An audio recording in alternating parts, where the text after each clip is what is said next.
Is the real estate market here in Greenville, South Carolina gonna crash? That's a question that everyone seems to be asking right now.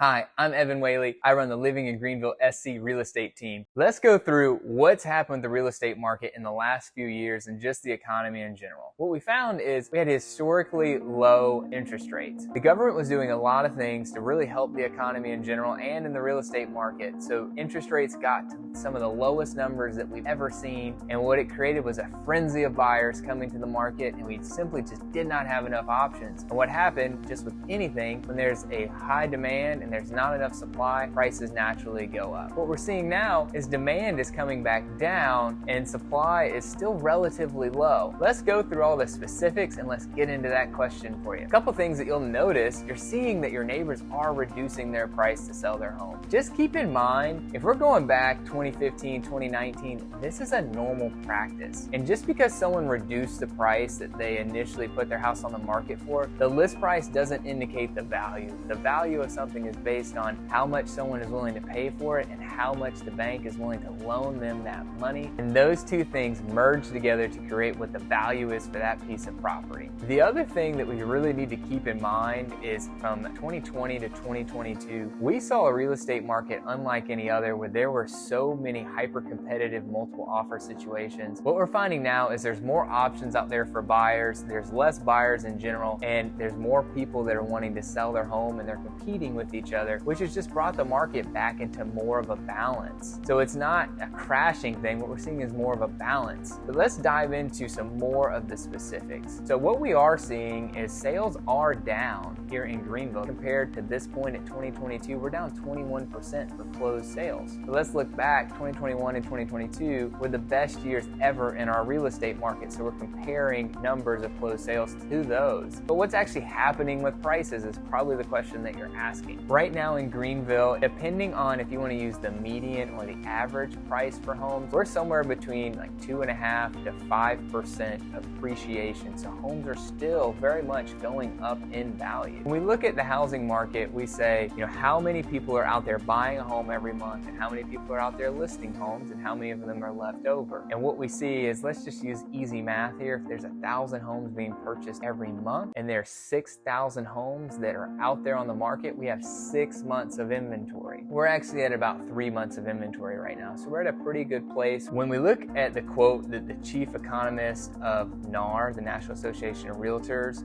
had, what he said is the reason why we're not seeing depreciation in prices and why he believes that values are going to hold steady is because we simply don't have the inventory that we need to supply all the buyers that are still out there. We've got so many homeowners that have historically low interest rates where they don't want to enter the market. So that's a big factor in inventory, along with the several other things that I've mentioned. Another thing that we really need to know about from inventory perspective, we went 14 straight years where we built less than our 55-year average. And that had to do a lot with coming out of the crash. A lot of builders unfortunately went under, they lost their business, or the ones that stayed in business, they got a lot tighter and they were a little bit afraid to really grow and expand the number of builds that they were doing. So that meant that left us short in the number of homes that were going to be needed in the future. It's estimated, and depending on the source that you look at, we're somewhere between 1.5 all the way to 5 million homes nationally short of the number that we need to supply all the Americans that need homes. So those are some of the highlights and a high-level view of what's going on with the real estate market. Now that we have that foundation, let's tackle this question. How is this market different than the housing market crash of 07 to 2010?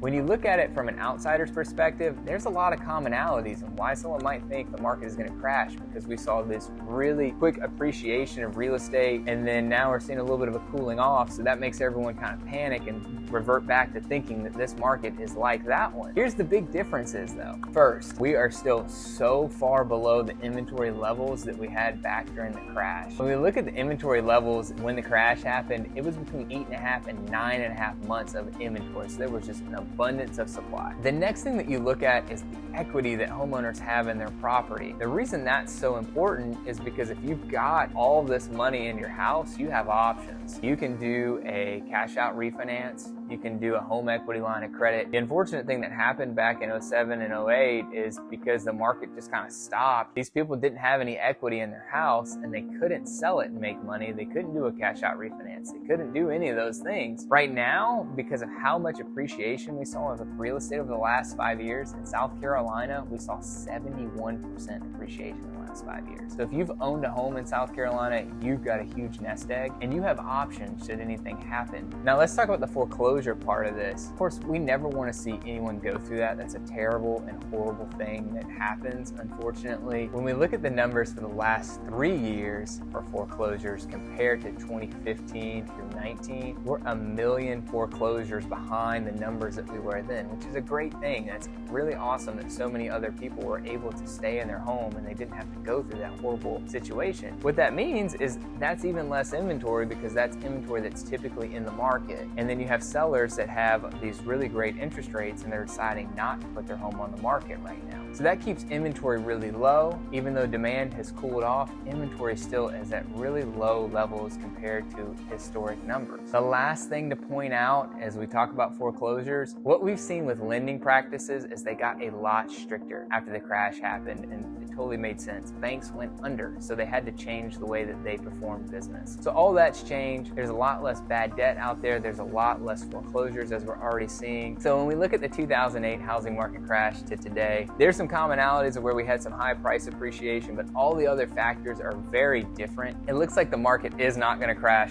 at all. It looks like what we're headed for is more of a normalized real estate market that we're used to. I'd love to hear what your thoughts are on this video, the thing that jumped out to you the most.